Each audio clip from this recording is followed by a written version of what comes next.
दिखाए। एक सेठानी थी, उसके नगर में एक मुनि का आगमन हुआ। वह उनकी वंदना को गई, प्रणाम किया, सेठ भी गया, श्रावक लोग दर्शन को गए, सब दर्शन करके चले गए, सेठ भी चला गया, सेठानी बैठी रही। मुनि ने कहा सब चले गए, सेठानी तुम भी जाओ। बोले गुरुदेव एक जिज्ञासा लेकर आई हूं। क्या है? मेरे मन में एक दुविधा है। क्या दुविधा है? मेरे मन में एक दर्द है, मेरे मन में एक पीड़ा है, मैं दुखी हूं महाराज। महाराज ने कहा नगर सेठानी दुखी? गरीब दुखी हो तो चल जाए, तू क्यों दुखी है? दौलत नहीं है? बोले अपार दौलत है। तो फिर क्यों दुखी है? महल बहुत बड़ा है, नगर सेठानी है, जितना पैसा मेरे पास उतना नगर में किसी के पास नहीं है, फिर दुखी क्यों है तो सेठानी? बोले एक दुख मुझे चुभता है, बहुत ज्यादा पीड़ा देता है, दर्द देता है। बोले क्या दुख है तुझे? बोले बरसों बीत गए, निसंतान हूं, मुझे संतान सुख नहीं है महाराज, क्या वो मुझे प्राप्त होगा? मुनि ने कहा अवश्य होगा।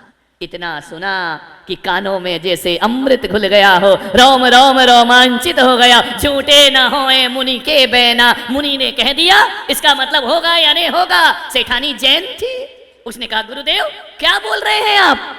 बोले अवश्य पुत्र होगा तुझे। पुत्र होगा मुझे? आंखों से अश्रु की धारा छल छल करके बह गई, ऐसा लगा जैसे पुत्र हो ही गया हो। मुनि ने कह दिया, दर्द दुखती रूह पर हाथ रख दिया। मुनि ने कहा तुझे अवश्य पुत्र होगा, अवश्य पुत्र होगा, मैं पुत्रवती बनूंगी, मुझे मां का सुख मिलेगा, मुझे संतान का सुख मिलेगा, अवश्य मिलेगा। लेकिन जैसे ही लेकिन कहा ना, चेहरा उतर गया सेठानी का। लेकिन क्या मतलब गुरुदेव? तू आगे का बर्दाश्त नहीं कर पाएगी। ये संसार है, यहां सुख का हाथ पकड़ के दुख भी साथ में आता है। हमेशा सुख नहीं रहता, हमेशा दुख नहीं। तू बहुत सुखी हो रही है, प्रमुदित हो रही है, लेकिन तेरे साथ साथ एक दुख भी आने वाला है। बोले क्या दुख आएगा? बोले इधर तेरा पुत्र होगा, उधर तेरा पति दीक्षा को धारण कर वो सन्यास ले लेगा। पति सन्यास, पति जाए और पुत्र हो, किसे चुनोगी आप? पति को या पुत्र को? जीवन भर की अभिप्सा है कि मां बनूं, मां बनूं, मां बनूं। मां बनने का समय आया, पति का वियोग, वो दीक्षा धारण कर लेगा। नियति को कोई नहीं रोक सकता है। क्या कहती सेठानी कि मुझे मां नहीं बनना है? क्या कहती कि मेरे पति को दीक्षा नहीं लेने दो? दुविधा में फंस गई। नियति विधि ना तेरे ले किसी से कहे ना जा, जो होना है सो। सेठानी तू चिंता मत कर, तू कुछ भी नियति में फेर बदल नहीं कर सकती, जो होना है वह होकर ही। अब तू कहे कि पुत्र नहीं चाहिए तो ऐसा भी नहीं होगा, पुत्र तो तुझे होगा। और यहां पुत्र हुआ और वहां पति दीक्षा को धारण कर ले। दुविधा में फंस गई सेठानी। वरदान मिला या अभिशाप मिला, कुछ समझ ही नहीं पाई। खुशी लेकर के जाऊं या दुख लेकर के जाऊं? घर जा रही है अनमने मन से, और एक दिन सेठानी गर्भवती हो गई। मालूम है? गूढ़ गर्भ हुआ। गूढ़ गर्भ जानते हो? जिसमें उदर वृद्धि नहीं होती है, ऐसा लगता है वो गर्भवती है या नहीं है। गूढ़ गर्भ, तीर्थंकरों की माताओं को भी गूढ़ गर्भ होता है। उनकी त्रिवली जो सलवटे हैं पेट की, वो मिटती नहीं है 9 माह तक, ध्यान रखा। गूढ़ गर्भ हो गया सेठानी को। सेठ को पता ही नहीं। सेठानी ने कहा कि बताया कि ये गया, क्या करूं? नहीं बताया। अंतिम समय आया, 9 मास पूर्ण हुए। सेठानी ने कहा मेरा स्वास्थ्य सही नहीं है सेठ जी, मैं कुछ दिन किसी से मिलना नहीं चाहती हूं, मैं आराम करना चाहती हूं। सेठ बहुत चाहता था। उसने कहा कोई बात नहीं, नीचे जो तलघर है ना, उसमें तेरी व्यवस्था करा देता हूं। 1 महीने तलघर के अंदर रही। सेठ से कहा मैं किसी से मिलना नहीं चाहती हूं। सेठानी तो दिन गिन रही थी ना कि संतान होगी, पति को पता नहीं चलेगा, ध्यान रखना। कहां तक छुपोगे? सेठानी ने 9 महीने बाद बच्चे को जन्म दे दिया उस तलघर के अंदर। सेठ कहीं से बाहर से आ रहा था व्यापार करके, घोड़े पर बैठा है, क्या देखता है तालाब के किनारे से निकला दासी रुधिर के वस्त्र धो रही है, रक्त वस्त्र धो रही। सेठ ने कहा दासी ये तो मेरे घर की दासी है, ये कर क्या रही है, क्या हुआ है ये? मालूम है क्या कहा उस दासी ने कि सेठ जी क्षमा करना, तुम पुत्रवान हो चुके हो, तुम्हारे घर में पुत्र का जन्म हुआ है, बेटे का। दासी तो खुश थी कि सेठ इनाम देगा, सेठ बड़ा खुश होगा, बधाई देगा, तुम्हारे यहाँ पुत्र हुआ है सेठ जी, बरसों की इच्छाएं पूर्ण हुई। सेठ ने कहा पुत्र हुआ मेरे घर में और मुझे ही पता नहीं, मेरी पत्नी ने मुझे नहीं बताया कि मैं गर्भवती हूं। बोले सेठानी को हुआ ना? बोले हाँ। ऐसे कैसे हो गया? बोले सेठ जी गूढ़ गर्भ था उनको और उनको पुत्र का जन्म हुआ है। सेठ ने कहा धिक्कार ये संसार, जब मेरी ही पत्नी मुझसे छुपाती है, ये स्वार्थ का संसार है। सेठ ने कहा अब मुझे घर में रहने की जरूरत।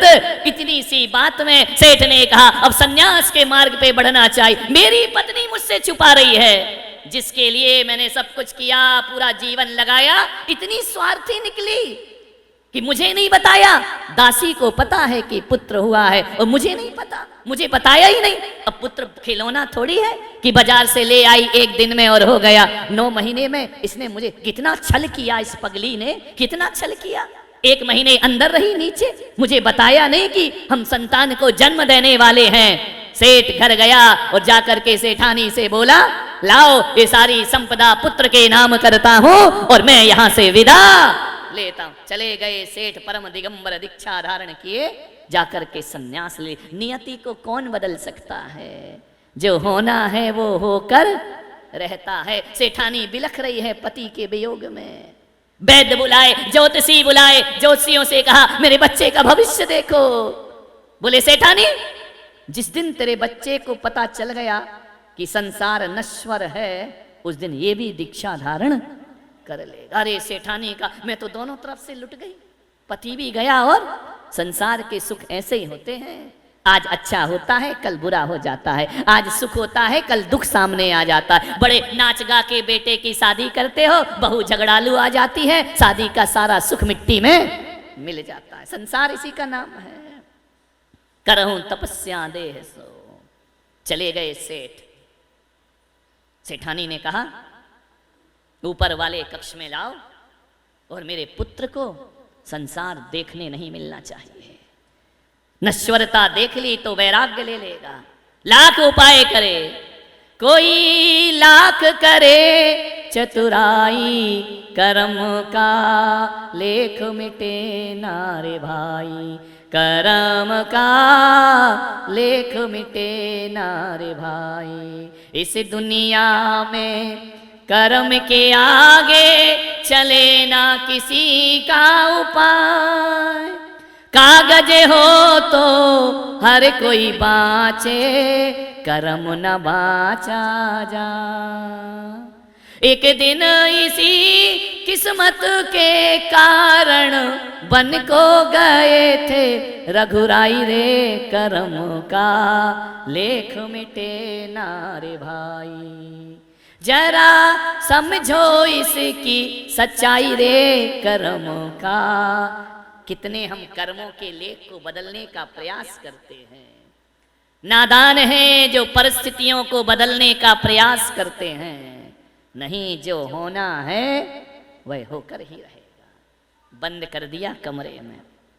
मालूम है इतना बड़ा हो गया पुत्र, जवान हो गया, दुनिया नहीं देख लेती। मोह ने बांध लिया बंधन में, कहीं नहीं जा सकता, तो अंदर ही रहेगा। मालूम है एक दिन वहां पर राजधानी में रत्न कंबल बेचने वाला आया। रत्नों के कंबल राजा को दिखाया। राजा ने कहा नहीं, मेरे पास प्रजा का धन है, मैं अपने सुख के लिए इतना महंगा कंबल नहीं खरीद सकता हूं। जाओ ले जाओ, हमें नहीं लेना है। जैसे ही राजधानी से लौटा, गांव में पहुंचा, नगर में सेठानी को दिखाया। सेठानी ने कहा रत्न कंबल इतना सुंदर? बोले हाँ, मुझे दे दे। खरीद लिया सेठानी ने। मालूम है किस्मत कहां कहां ले जाती है। राजा ने ठुकराया, सेठ ने खरीद लिया, सेठानी ने खरीद लिया। बोले मेरा तो मेहनत का पैसा है, राजा का प्रजा का होगा, मैं तो खरीदूंगी। बहुत प्यार करती थी पुत्र को। मालूम है कंबल का क्या किया? कंबल लेकर के उसकी जूतियां बना दी, रत्नों की जूतियां बच्चे को पहना रही है। ओढ़ने के लिए नहीं लिया, क्योंकि उनका बोझ वो सहन ही नहीं कर सकता था। जूतियां बना दी। एक दिन जूती छत पर सूख रही थी, एक चील आई और जूती को उठा करके ले। वो मांस समझी कि मांस का टुकड़ा होगा, लाल जूती थी, मगमल की मखमल की, उठा करके ले गई राजा के महल में छोड़ दिया। राजा ने कहा ये किसकी जूती है? इतनी महंगी रत्न कंबल की जूतियां, अरे ये तो वही कंबल है जिसे मैं नहीं खरीद पाया। राजा ने कहा कौन है मेरे नगर में इतना धनपति, एक तो कंबल खरीदे और उसके बाद उसकी जूतियां बना दे, इतना धनाढ्य कौन है? राजा ने कहा पता करो मेरे नगर में कौन ऐसा धनपति है। पता चला एक सेठ की सेठानी है। राजा ने कहा हम मिलेंगे उससे। गए मिलने के लिए, मालूम क्या हुआ? जाकर के मिले, सेठानी ने बड़ा स्वागत किया। सम्राट मेरे घर आए, राजा मेरे घर आए, आरती उतारी, अंदर ले गई। राजा ने कहा ये जूतियां तुमने बनाई हैं? हाँ महाराज मैंने बनाई। किसके लिए? अरे अब कैसे बोले? बोली कि राजा कहेगा मिलूंगा, और मिला कि बेटा गया। किस्मत कैसे होती है, मैंने तो किसी से मिलने ही नहीं दिया। राजा ने कहा कि सेठानी बोलो किसके लिए बनाई है? झूठ बोले तो राजा फांसी पे चढ़ा देगा, नहीं बोले तो राजा कहेगा बोल तकदीर कहां ले जाती है। डरी डरी दबी आवाज में बोली महाराज मेरा एक पुत्र है। पुत्र है? रत्नों के जूते पहनता है, इतने महंगे, मुझे उस पुत्र से मिलवाओ। सेठानी ने कहा महाराज मैं सब कर सकती हूं, ये नहीं कर सकती हूं। ऐसा कैसा पुत्र है? जितना सेठानी मना करे राजा की जिज्ञासा उतनी बढ़ती जाए कि नहीं मैं तो देख, वो नहीं मिलेगा महाराज आपसे। क्यों नहीं मिलेगा? चोर है? अरे महाराज ऐसी बातें मत बोलो। तो क्यों नहीं मिलेगा? सेठानी ये मेरा आदेश है, हुक्म है, कहां है तुम्हारा पुत्र, हमें उससे मिलना है। सेठानी क्या करती लाचार, ले गई ऊपर कक्ष में, आरती उतारी राज की, दरवाजा खोला, जगमगा रहा है कक्ष, झिलमिला रहा है। राजा ने कहा सेठानी बहुत पैसा है तुम्हारे पास, मालूम है? आरती उतारी राजा की, क्या देखती है? उसकी आंख में बच्चे की आंसुओं की धार बह गई। सेठानी ने कहा महाराज बैठो। सरसों छिड़की, वह सरसों उचट करके उसके आसन पे चली गई बच्चे के। रानी सेठानी ने कहा महाराज भोजन करो। बोले हम यहीं भोजन करेंगे, यहीं पर लेकर के आओ। भोजन किया। क्या देखता है राजा कि बच्चा रो रहा है और सीधा नहीं बैठ रहा, ऐसा ऐसा हो रहा है, और चावल देते हैं तो यूं करता है और फेंक देता है। पूरा चावल फेंक दिया उसने। सेठानी से पूछा ये क्या करता है? बोले महाराज इसने कभी जीवन में आग नहीं देखी, इसने कभी सूर्य का प्रकाश नहीं देखा, ये रत्नों की रोशनी में पला है। आज तुम्हारे स्वागत में मैंने आरती उतारी ना, तो उसके ताप से इसकी आंख में आंसू आ गए। महाराज ये देखता नहीं है कि दीपक क्या होता है, इसने कभी इस कक्ष से बाहर नहीं जाता। देखो ना महाराज पूरा कमरा रत्नों से चमक रहा है, दमक रहा है। महाराज ने कहा ये हिल क्यों रहा, सीधा क्यों नहीं बैठता? बोले वो जो राई का दाना है ना, वो इसके आसन में चला गया होगा, वो इसको चुभ रहा है। राई का दाना चुभ रहा है? बोले हाँ। इतना सुकुमार? बोले हाँ। तो बोले ये चावल फेंक क्यों रहा है? बोले ऐसे चावल नहीं खाता ये, रात को तालाब में कमल पत्र में चावल को गलाना पड़ता है, फिर चावल पकता है, फिर ये खाता है, ये कठोर चीज नहीं खा सकता अपनी जुबान से। महाराज ने कहा ऐसा पुत्र, कंचन सी काया, इतना गुलाब जैसा कोमल कोमल बदन जिसका पंखड़ियों जैसा, लाल लाल गुलाबी रंग, बहुत सुंदर पुत्र है तुम्हारा। राजा ने देखा और चला गया। पुत्र ने पूछा माँ ये कौन थे? बोले तू चुप कर, कोई नहीं थे, ऐसे ही थे। बच्चे ने कहा छोड़ो क्या करना है, दरवाजा बंद कर दिया। किस्मत मालूम है क्या हुई? पीछे उद्यान था, पिताजी मुनि महाराज विहार करते करते उद्यान की तरफ आ गए। जैसे ही आए, कहानी आपको मालूम है, समय हो गया चातुर्मास स्थापना का, अब कहीं नहीं जा सकते, यहीं करेंगे चातुर्मास। दासियों ने देखा सेठानी सेठानी। बोले क्या? बोले मुनि महाराज आए। बोले चुप कर, मेरे पुत्र को उनके दर्शन भी नहीं होना चाहिए, उनके पास लेकर भी मत जाना, और आज के बाद छत पर जाने की जरूरत। जाओ सैनिकों से कहा उस मुनि को बाहर करो। सैनिक सिर झुकाए खड़े हैं, वो ऐसे वैसे मुनि महाराज नहीं है। कौन है? तुम्हारे ही सेठ हैं। मेरा सेठ यहाँ आके तपस्या कर रहा, चतुर्मास क्या कर रहे हो यहाँ? गई महाराज के पास, आप जाओ यहाँ से, मेरा जीवन बर्बाद मत करो। मुनि ने कहा हमारे तो चातुर्मास का समय हो गया, हम तो कहीं जा नहीं सकते, आज से ही चतुर्मास लग गया है। सेठानी ने कहा कोई बात नहीं, मेरे पुत्र को दर्शन मत देना कभी। चली गई सेठानी, 4 महीने बच्चे को बाहर नहीं निकलने दिया, भोजन अंदर, हर चीज अंदर, स्नान अंदर, सब कुछ अंदर। मालूम है सेठानी के बगीचे में जो फूल लगे रहते थे ना, वो रात में तोड़ लिए जाते थे, क्योंकि झरता हुआ फूल देख लिया तो इसे वैराग्य हो जाएगा, पीला पत्ता देख लिया वैराग्य हो जाएगा। क्षणभंगुरता के सारे दृश्य उस सेठानी ने अपने महल से सब तरफ से हटा दिए। बिजली चमकते नहीं देखना चाहिए, ऐसे कुछ मत दिखाओ, ऐसी मोह में अंधी हुई वह माँ। क्या हुआ, एक दिन चतुर्मास का विसर्जन होने लगा। मुनि महाराज सुबह सुबह भक्ति पाठ पढ़ रहे, झरोखा खुला रह गया। क्या देखता है, कोई कुछ पढ़ रहा है। देखा, अरे ये नग्न व्यक्ति कौन बैठा है, ये क्या पढ़ रहा है। उसने दासी को बुलाया, दासी हो, ये कौन है।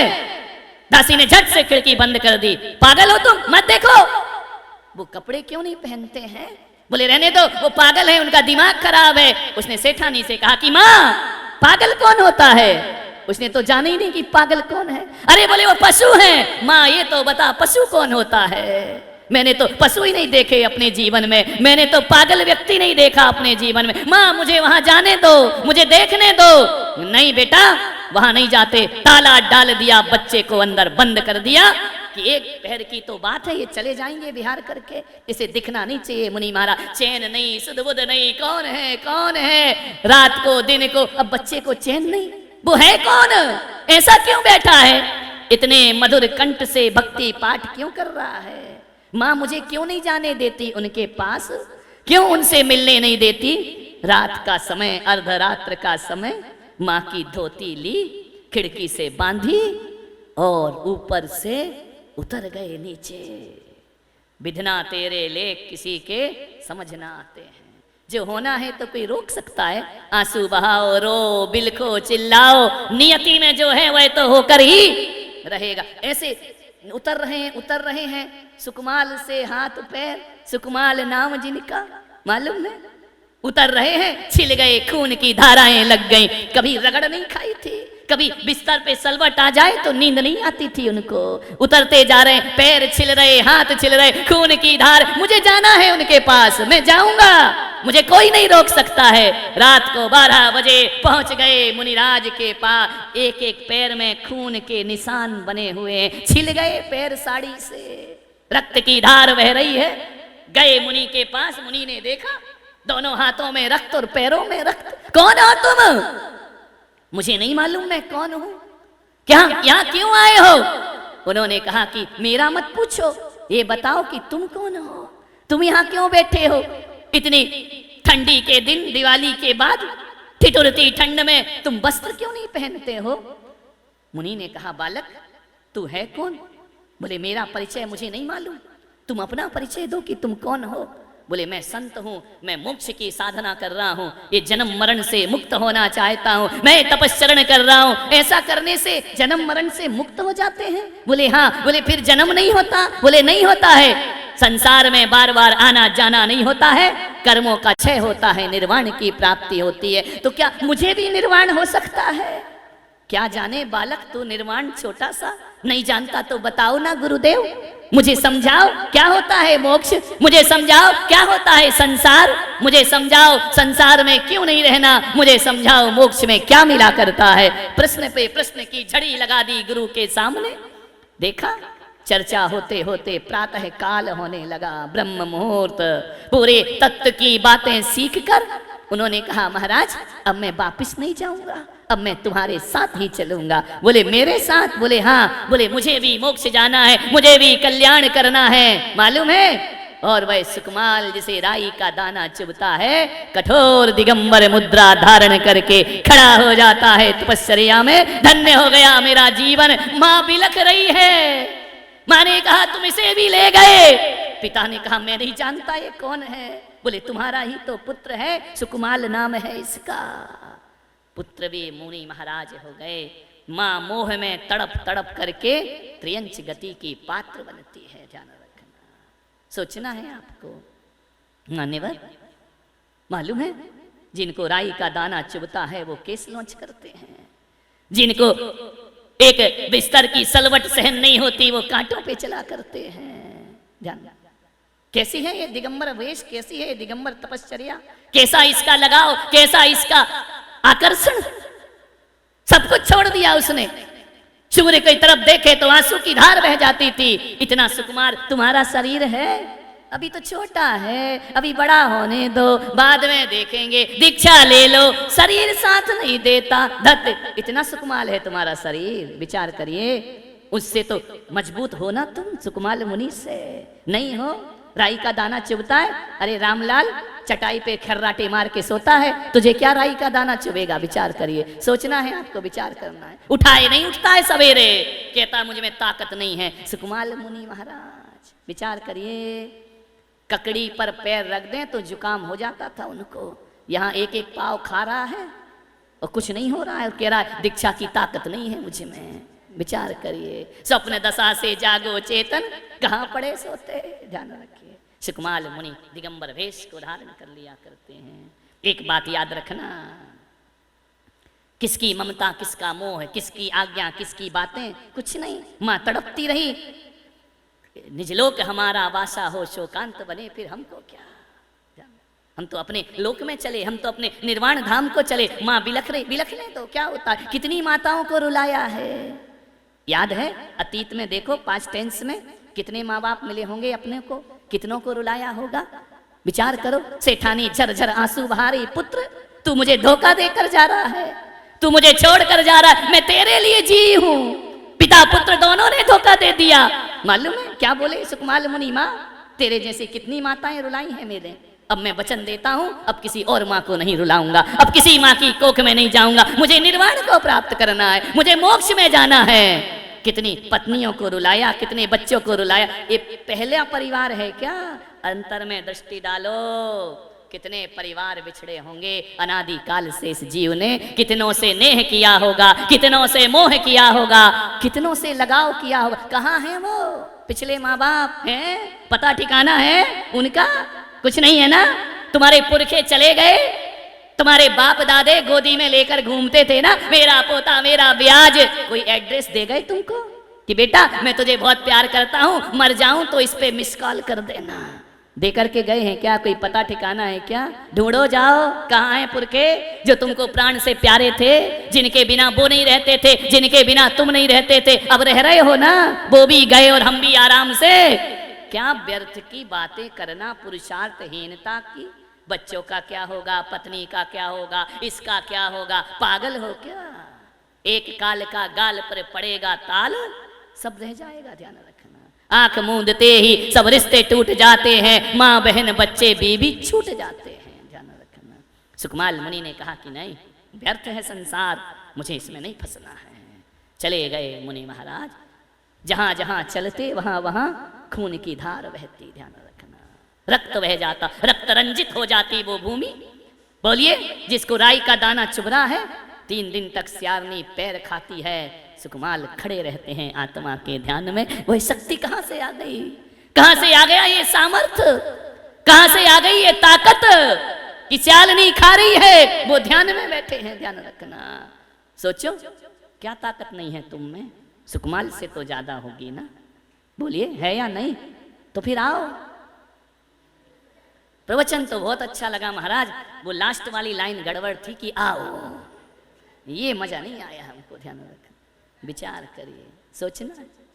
हमसे चाय नहीं छूटती, धत्य की मौत शरीर छीन लेगी तो उससे चाय नहीं छूटती। विचार, हमसे ये नहीं छूटता, हमसे वो नहीं छूटता है। विचार करिए, सोचना है आपको जिंदगी में। पैरों में लहुआ बने छन छन के, चले हैं सुकुमार देखो मुनि बन के। ध्यान रखना, कहाँ की कठोर तपश्चर्या, तप इसको कहते हैं। लगन है, देखा सीखी धर लिया जोग, छीणी काया बढ़ गया रोग। देखा सीखी थोड़ी होता है, प्रेम होना चाहिए ईश्वर से। आज उत्तम तप का दिन है। हमारे यहाँ कठोर कठोर सहनन वाले ही दीक्षा नहीं लेते, हमारे यहाँ हीन सहनन वाले भी दीक्षा ले लिया करते हैं। और ऐसे सुकुमाल मुनि 3 दिन स्यालनी खाती है, जाकर के स्वर्गों में सर्वा सिद्धि में देवत्व को उपलब्ध हो जाया करते हैं। ध्यान रखना, कहाँ से आ जाती है वह ताकत, कहाँ से आ जाता है वह सामर्थ्य। मेरा जीवन का, मेरी भी एक किडनी है ना, मुझे मेरे पहले गुरु ने कहा था तुम्हारी एक किडनी है, तुम दीक्षा नहीं लेना। उनने मेरे लिए अच्छा सोचा था, उनने मेरे लिए गलत नहीं सोचा। मैं इस बात से उनसे किसी प्रकार से नाराज नहीं हूं, वो मेरे शुभचिंतक थे। जब मैंने दूसरे गुरु से दीक्षा ली ना, अपने गुरु आचार्य पुष्पदंत सागर जी से, उन्हें मैंने बताया नहीं। मैंने कहा बता दूंगा तो ये भी भगा देंगे। लगन तो यही लगी थी कि लगन तुमसे लगा बैठे, जो होगा देखा जाएगा, जो होगा देखेंगे। अब तो लगन लग गई है। डॉक्टरों ने कहा, सबने कहा, इन सबको मालूम है जो मेरे से जुड़े हुए थे। अहमदाबाद में मैं बीमार रहा, लेकिन नहीं, एक ही लगन थी। गुरुदेव बोले कि दीक्षा कैसे होगी। मैंने कहा दीक्षा के बाद किडनी खराब होती फिर क्या करते। अरे मरना तो है ही ना, अरे 7 दिन में मरो या 70 साल में मरो, जब भी मरो दिगंबर भेष धारण करके मरो। जीवन हमारा, कोई अमर थोड़ी हूं मैं, अमर हूं क्या? बीमारी है तो कोई मैं घर में रह के अमर हो जाऊंगा क्या? मरना तो वहां है, मरना तो यहाँ, मृत्यु तो हर जगह आएगी ना, फिर वैसी मौत क्यों मरे? मरना है तो संत की मौत मरो। 70 साल भी जी लिए तो क्या फर्क पड़ता है, 7 दिन जी लिए तो क्या फर्क पड़ता है, 7 घंटे जी लिए तो क्या फर्क? कैसे बहाने बनाते हो? डायबिटीज है, अरे धत तेरे की है तो है, घर में कौन सा मिट जाएगी वो, मिटना तो है ही नहीं ना। वहां भी है, वहां भी है। यहाँ रहेगी तो बीमारी भी तर जाएगी, वो वहां रहेगी तो बीमारी भी लेकर के। क्या बहानेबाजी बहुत है तुम्हारे पास, इतने बहाने हैं नहीं लेने के। विचार करिए, पैदल नहीं चल पाएंगे, अरे कंधे पर ही जाएगा ना, उस समय क्या करेगा? विचार करिए। तपस्या, लोग कहते हैं भक्ति शक्ति के अनुसार भक्ति करो, और मैं पुलक सागर कहता हूं शक्ति से भक्ति नहीं होती, जितनी भक्ति होती है उतनी शक्ति अपने आप प्राप्त होना प्रारंभ हो जाया करती। आज मुझे भी 25-26 साल हो गए ना, घर छोड़े 27 साल हो गए, 28वां चल रहा है। एक किडनी पर कर रहा हूं ना, जी रहा हूं ना। अरे जो 2 किडनी नहीं वाले नहीं कर पाते वो मैं करके दिखा रहा हूं जीवन में। इतनी बोल रहा हूं, इतना सब कुछ कर रहा हूं, ये कहां से आई? मैं सोच लेता घर में क्या होगा, किडनी फेल हो गई तो क्या होगा, सही बात है, नहीं लेना चाहिए, अभी और सोचना चाहिए, घर में रहना चाहिए। मैं तुमको विश्वास दिलाता हूँ, यदि मैं घर में रहता ना तो आज मेरी किडनी मुझे अस्पताल में डाल देती। आज मोक्ष मार्ग में आ गया, तुम्हारे बीच बैठा हुआ हूँ। ध्यान रखना, ये भगवान भी तो सहायता करते हैं ना, नहीं करते क्या जीवन में? शक्तिहीन मत बनो, अपनी शक्ति को जागृत करो। शरीर की शक्ति से कुछ नहीं होता, मन की शक्ति से सब कुछ हुआ करता है। विचार करें। ये कई महिलाएं बड़े नखरे कर रही थी, हम शिविर में नहीं बैठेंगे, क्या होगा, कैसे होगा, कैसे करेंगे, कैसे आएंगे। अरे मैंने कहा आओ तो, घबराते काहे को? ऐसा शादी में नहीं सोचा कि ससुराल गड़बड़ होगी तो क्या करेंगे, सास सही नहीं मिली तो क्या करेंगे, ये जो पति मीठी मीठी बातें कर रहा बाद में बदल गया तो क्या होगा, हमारी इज्जत नहीं रही तो क्या होगा, झगड़ा हो। अरे शादी में तो ऐसा डू एंड डाई हो जाता है, जो भी होगा देखा जाएगा। इसमें क्यों नहीं होता है मेरे भाई? एक अनजान घर में अपनी जिंदगी लगा देते हो, ऐसा अनजान से प्रेम हो जाता है कि 20-20 साल से जिन माँ बाप ने पाला है उन्हें छोड़ देते हो। किसके लिए? एक अजनबी के लिए। ध्यान रखना, अरे एक अजनबी के लिए जब माँ बाप को छोड़ सकते हो तो परमात्मा के लिए संसार छोड़ दो, तो इसमें कौन सी बड़ी बात? सब कुछ हो जाता है जीवन में। सुरेश जी क्या विचार बन रहा है? कह तो सही रहे हो महाराज, लेकिन अभी थोड़ा ना आ जाओ, क्या दिक्कत है? कुछ नहीं होगा, मैं हूं ना। ध्यान रखिए, पार करो जीवन को। क्या करोगे इतने इतने साल घर गृहस्थी से? जी नहीं भरता तुम्हारा? मेरा तो एक नगर में ज्यादा रह जाऊं तो मेरा जी भर जाता है कि चलो यहाँ से। अब मुझे छटपटाहट हो रही, कब चतुर्मास और कब मैं यहाँ से जाऊं। तुम्हारा घर से जी नहीं भरता, परिवार से जी नहीं भरता है कि अब छोड़ो इसको। तुम्हारा नहीं भरा, बच्चों का भर गया, वो विदेशों में चले गए, तुम छाती से लगाए बैठे हो। जी नहीं भरता कि 60 साल से तो हो गए, 50 साल से छोड़ो ना, ये कुछ नया जीवन जीते हैं, कुछ नई जिंदगी जीते। आत्मा तृप्त नहीं होती है? नहीं, मेरा बेटा मूल से प्यारा ब्याज के सोचना, कभी तो जी भरता होगा ना। हाँ, जब ये लड़ती होगी तब भरता होगा जी। लेकिन सुरेश जी हमारे ऐसे हैं, वो उसे लड़ने ही नहीं देते हैं। है ना, नहीं लड़ने देते ना। हकीकत में दिखाने में है पति तो तुम हो, पत्नी वो है। हर चीज का ख्याल रखते हैं, है ना। बोले लाखों में एक मेरी इंद्राणी, वाह क्या बात है। विचार करिए, कभी तो जी भरता होगा ना कि छोड़ो ये सब दुनिया के बातें, दुनिया के रिश्ते नाते, क्या रखा है इनमें। कभी नहीं भर, एक बार भी मन नहीं होता। होता है जब घर में झगड़ा होता है जब बेटा अपमान करता है, होता है जब बहू ताने मारती है, तब होता है जब हमारे मन के प्रतिकूल होता है, तब होता है। एक दादाजी आए, बोले महाराज बहुत दुखी हूँ, अंतिम बात कह के समाप्त करता हूँ, बहुत दुखी हूँ। तो मैंने कहा क्या दुख है? बोले पेंशन मिलती है मुझे 10,000 रुपये। तो मैंने कहा परेशानी क्या है तुझे? बोले घर में रहता हूँ, जब पेंशन आती है तो बड़ा बेटा कहता है मैं लूंगा, छोटा बेटा कहता है मैं लूंगा। तो मैंने कहा फिर क्या होता है? और जब रहने का वक्त आता है तो बड़ा कहता है छोटे वाले के पास रहो, छोटा वाला कहता है बड़े के पास रहो। तो मैंने कहा फिर क्या फैसला हुआ? बोले हमारे एक समधी जी थे, वो फैसला करा गए। मैंने कहा क्या फैसला कराया? बोले 15 दिन इनके पास रहना, 15 दिन इनके। बाप बट गया सामान की तरह, ध्यान रखना, 15 दिन। मैंने कहा दादाजी एक बात बताओ, कभी कभी 31 का महीना आए तो फिर क्या होगा? 15 दिन ये, 15 31 में क्या करेगा? बोले 31 में मंदिर में जाके बैठ जाता हूँ कि आज चतुर्दशी है, उपास कर लिया करता हूँ। मैंने कहा पागल ऐसी जिंदगी क्यों जी रहा है? तो बोले क्या करूं महाराज, तो मैं बहुत दुखी हूँ, मैं जानता हूँ कि मेरा पैसा सब चाहते हैं, मुझे कोई नहीं चाहता है। तो मैंने कहा एक काम कर, तेरे को 10,000 मिलते हैं ना, तो जिन शरणम में आके रहे आराम से। तेरे 10,000 है, किसी से मांगना नहीं, लेना नहीं, आराम से भगवान का भजन करना, कीर्तन करना, यहाँ रहना, और खाने का तू पैसा देते ही है, तुझे किसकी सुनना, किसी की नहीं, आराम से रहे। बोले बात तो सही कह रहे हो महाराज। तो मैंने कहा बुक करा दूं तेरा रहने का? तो बोले हाँ महाराज कल बताऊंगा। अरे मैंने कहा कल बताएगा, समस्या आज लेके आया है। दूसरे दिन आया, मैंने कहा क्यों रे क्या विचार है तेरा? बोले महाराज बात तो सही कह रहे हो, फिर मन कहता है कह लेने दो, हैं तो अपने दात तेरे की। मैंने कहा जा भाड़ में, मुझे क्या लेना देना है। फिर मैंने कहा समस्या लेके काय को आया था यहाँ? विचार पड़ा पड़ा मर रहा और हाय हाय कर, ये जिंदगी बना ली है, ये जिंदगी का नक्शा है, छूटता नहीं।